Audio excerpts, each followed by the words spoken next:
necessarily the war has to be covered from Saigon, and that's why we have provisions for a press corps there. As Mr. Laird pointed out yesterday and day before yesterday in his remarks on the subject, we had newsmen from all of the agencies with the troops. They were allowed to travel right along with them during their various movements and their redeployments, and the newsmen on the scene were aware of what was happening. They were asked and agreed not to foul stories until General Abrams felt, with the safety considerations for the troops being paramount, our troops, that they would be allowed to foul the stories. The embargo was lifted yesterday early, and the stories that have come out of Saigon were stories that did confirm the massing of troops in various areas, the movements of certain ones of our troops. It also confirmed that none of our troops our ground troops had moved into Laos, and this is what we had said all along, and we continue to say that none of our ground troops will move into Laos or Cambodia.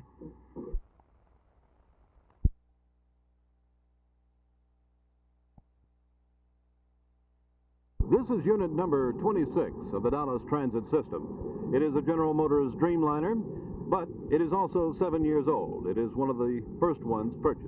It and 49 others are for sale. 35 of these Dreamliners are on their way to Honolulu, Hawaii. Maybe not today or tomorrow, but certainly eventually. We got this statement today from E.O. Cartwright, chairman of the DTS board. The price agreed upon is approximately $600,000, which is the market price for this type of bus in a first-class state of maintenance, and is several $1,000s more than the depreciated value of the buses on the books of the system. Is that good? That's good. But it's not quite that simple.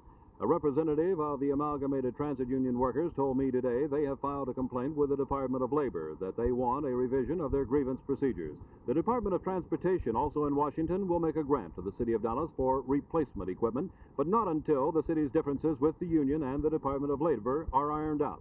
And until that eventuality, these buses cannot and will not be sold to Honolulu. Honolulu wants the buses, and Dallas wants to sell. They'll go eventually. This is Jim Mitchell, Channel 8 News on the Move.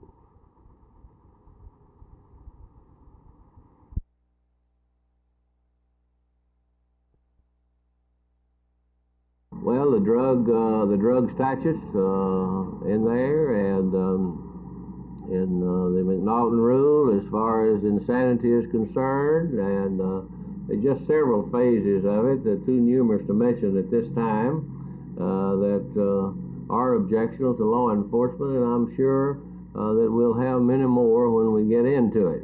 Now, we know this, that we've operated under the present code for over 100 years. We know that there have been 5 years in the revision of this code down at the University of Texas Law School. And don't let the University of Texas Law School lead you astray, because it wasn't the law school that revised it. It was criminal attorneys and various other people were on the committee. And some of the committee that revised these penal code were the same committee men who revised the Code of Criminal Procedure in 1965.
This morning, we are announcing that Tarrant County Community Council and the City of Fort Worth are forming a partnership to further combat drug abuse. We are jointly naming and structuring a drug implementation committee. The committee will be composed of 8 members appointed by Tarrant County Community Council and 8 members by the city of Fort Worth. Jim? Well, the committee that has been appointed, the implementation committee, has come from all walks of life in the community, and every segment of the community has been represented. This steering committee will have the responsibility of appointing 4 subcommittees in the area of control, prevention and education, treatment, and youth subcommittee. And these also will include youth on some of the committees. The survey, which has been completed, has taken 9 months and has delved into all areas of the drug abuse problem.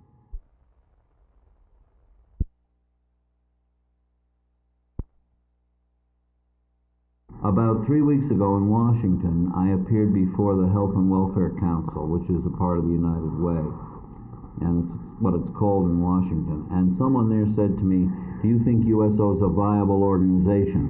And I said, absolutely, I think it's a viable organization, because if for no other reason, the very fact that that sign is there on the street, and any man in the military that goes in there recognizes immediately that that's his club, and that he comes in there, he is treated with friendliness, with dignity, and anything that he needs, the people in that club will try to do for him.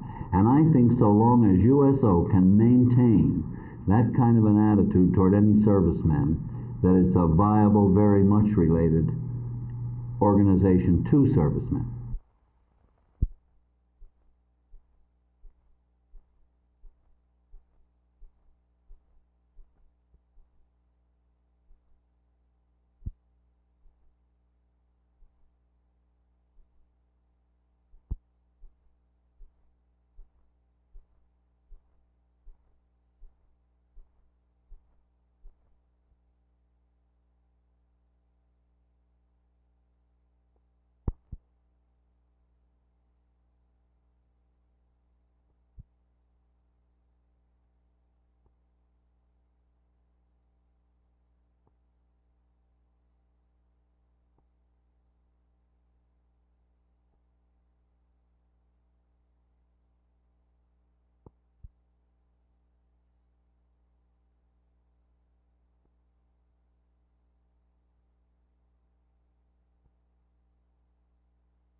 Gene, this conference is always tough to win on the road, and I would suppose you're still looking back at how big that win over A&M was, particularly in overtime Tuesday night. Yes, sir. It was a real big one for us because it was our first victory on the road, and we were beginning to, have a little doubts in ourselves whether we could win on the road, and it was becoming a mental thing. So it was a very big one for us. Confidence, of course, is a key factor in coming out of a game like that. I'm sure that it gives you some momentum going into this Texas game tomorrow night. Yes, sir, I would think so. We were behind late in the ball game, and we came back and won it in overtime, so it can't do anything but help us. Of course, that's 2 in a row, You had a tough one here against Arkansas and won that one just at the end of the ball game. Yes, sir. They say that you have to win the close ones in this to be in the conference race, so maybe we won our close ones and we can go on from here. Gene, what is the biggest difference in this year's ball club, the fact that you are a contender now? Where has the improvement come? I think it's more confidence in other players. Bobby Rollins has shot real well, and Larry Delzell has come along, and we've had better board strength inside. So I think it's just more of a rounded unit. We have more players that are playing this year. Of course, you're resting in 3rd place now. TCU is unbeaten in conference play. Are you confident enough to think that you can overhaul them? Yes, sir. It's a long way from being over. There's 9 games left, and we're only 2 games back. Plus, TCU has to come to our place to play, and they've got to go to a lot of other places where they'll have a hard time winning. So we're right in the thick of things. How do you assess the Texas bunches coming in? You'll have a full house here at Moody Coliseum tomorrow night. They have about as much ability as anybody in the conference. They've got players that are really tremendous. Lynn Howden and the junior college transfer, Jimmy Blacklock, they have a lot of ability, and it looks like they've put things together now, so it should be a real good ball game.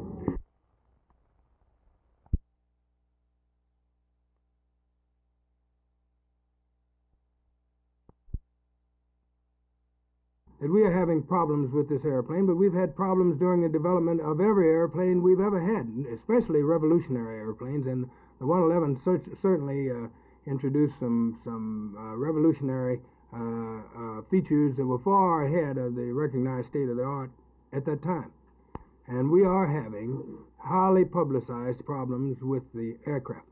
But I have confidence in the technology and the people who provide the technology to do some such things, that they can solve the ills. We've had other airplanes that had troubles like this before. I can name one airplane that really had troubles and became affectionately known as the Thud. But fighter pilots who flew, and I met one of my young friends out there who flew from Takli, who was in the Takli outfit, and those guys would swore by that airplane, and they did some of the best pinpoint bombing and effective offensive work of this conflict that we've had over here.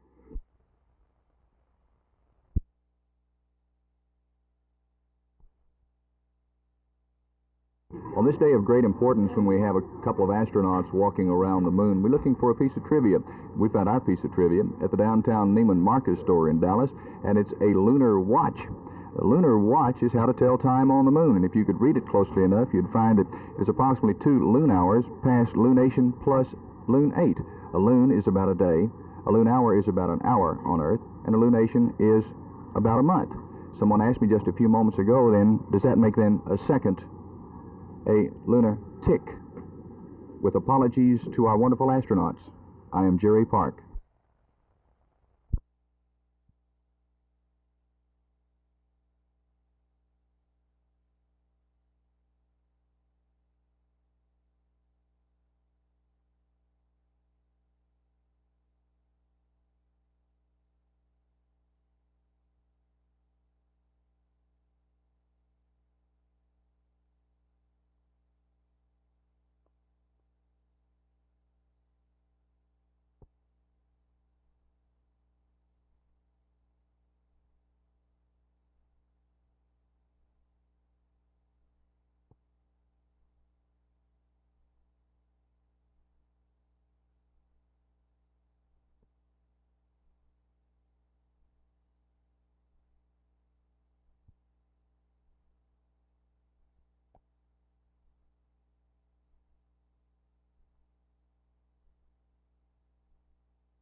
They're asking for us to pay a higher rate. In fact, right now we pay a higher rate and we have less service. For example, we do not have direct distance dialing. We have to pay more for out-of-state long-distance calls than someone who does direct distance dial. What is the basic monthly rate for a private line in Plano? Right now it's $8.50. And what is it in Dallas? I believe it's in the vicinity of $7.50. Now, you're paying $1 more, but you say you have lesser services. Is this rate going up again? Yes, they plan to move it to $8.60.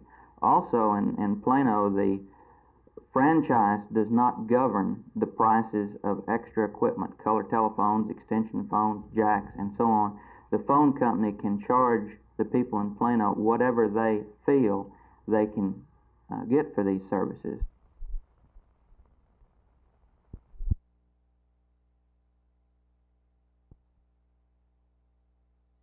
I honestly don't think so. As a matter of fact, we have demands of other counties to join COG. Only recently have we added the 11th county. And the input that COG has been able to make in this region is tremendous. And I think it sets no trend at all. Is there any disunity within COG? None whatever. None whatever. How does it feel to have the two richest cities say, I don't need you? I don't, with all the problems we're having here in the city of Dallas, I envy them. The fact that they have lots of money to run their governmental function. That's one of our major problems in Dallas. They don't need you, but do you need them? We do need them. We need all cities.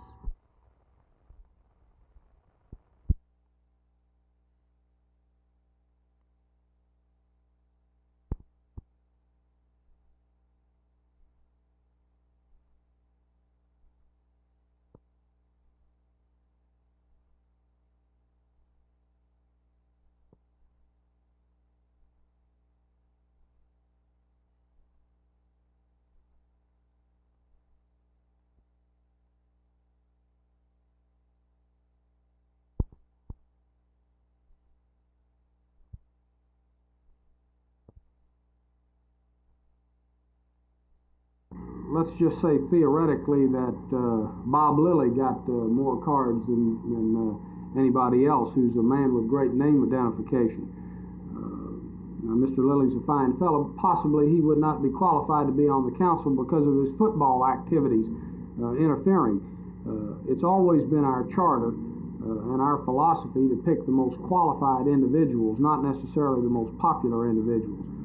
The cards will be used as a valuable tool to guide the nominating committee and the executive committee. It is not a final selector. We are not running a popularity contest.